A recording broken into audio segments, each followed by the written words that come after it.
আপনি দেখছেন global point, বাস্তব বিশ্লেষণ, নিরপেক্ষ সংবাদ আর বিশ্ব রাজনীতির বিশ্বস্ত ঠিকানা। দক্ষিণ এশিয়ার ভূরাজনীতিতে আবারও নতুন এক উত্তাপ তৈরি হয়েছে। ভারতের উত্তর পূর্বাঞ্চল, যাকে সাধারণত সেভেন সিস্টার্স নামে পরিচিত, সেই অঞ্চল ঘিরে চীন দ্রুত তাদের সামরিক উপস্থিতি বাড়াচ্ছে।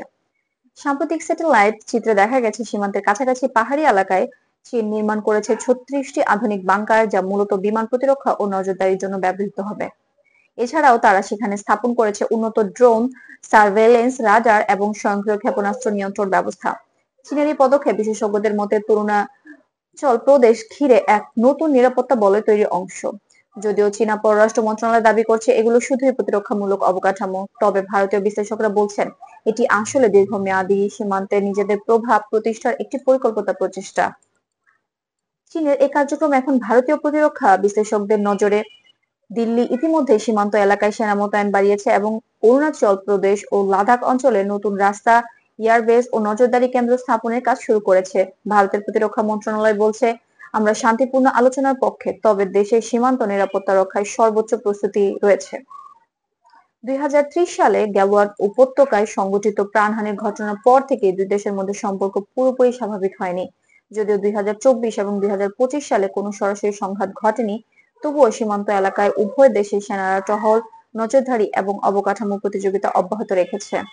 দ্য ডিপ্লোম্যাট এবং সাউথ চাইনা মর্নিং পোস্ট জানায়, চীন এই অঞ্চলকে পশ্চিমাঞ্চল প্রতিরক্ষা বলয়ের অংশ হিসেবে ব্যবহার করছে, যেখানে তাদের লক্ষ্য সীমান্তে স্থায়ী উপস্থিতি তৈরি করা এবং আলোচনার সময় রাজনীতির প্রভাব বৃদ্ধি করা। অন্যদিকে ভারতও এখন সীমান্ত রক্ষায় প্রযুক্তিগতভাবে আরো উন্নত হচ্ছে। রাডার নেটওয়ার্ক, উন্নত হেলিকপ্টার ও যোগাযোগ ব্যবস্থার মাধ্যমে সীমান্ত পর্যবেক্ষণ আরো শক্তিশালী করা হচ্ছে। এই পরিস্থিতিতে বিশ্লেষকরা বলছেন এটি একটি নীরব প্রতিযোগিতা, যেখানে দুই দেশই নিজেদের অবস্থান দৃঢ় করতে চাইছে। আন্তর্জাতিক মহলেও এই পরিস্থিতি নিয়ে উদ্বেগ বাড়ছে। যুক্তরাষ্ট্র, জাপান ও অস্ট্রেলিয়া ইতিমধ্যে ভারতের সঙ্গে ইন্দো প্যাসিফিক সিকিউরিটি কোঅপারেশন জোরদার করেছে।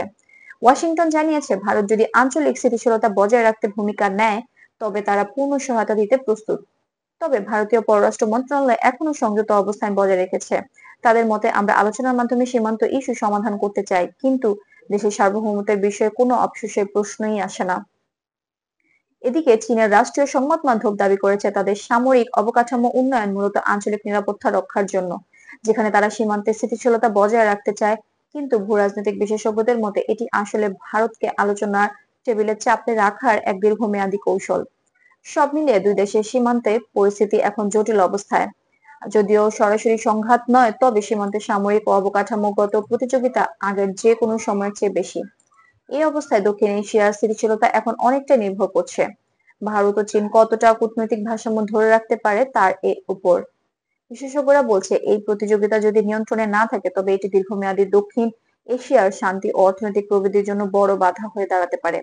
আপনি দেখছিলেন গ্লোবাল পয়েন্ট, যেখানে আমরা তুলে ধরি বাস্তব বিশ্লেষণ, নিরপেক্ষ সংবাদ এবং বিশ্ব রাজনীতির প্রকৃত চিত্র। চ্যানেলটি সাবস্ক্রাইব করুন যাতে পরবর্তী গুরুত্বপূর্ণ সংবাদ আপডেট আপনি সবার আগে পেয়ে যান। ধন্যবাদ।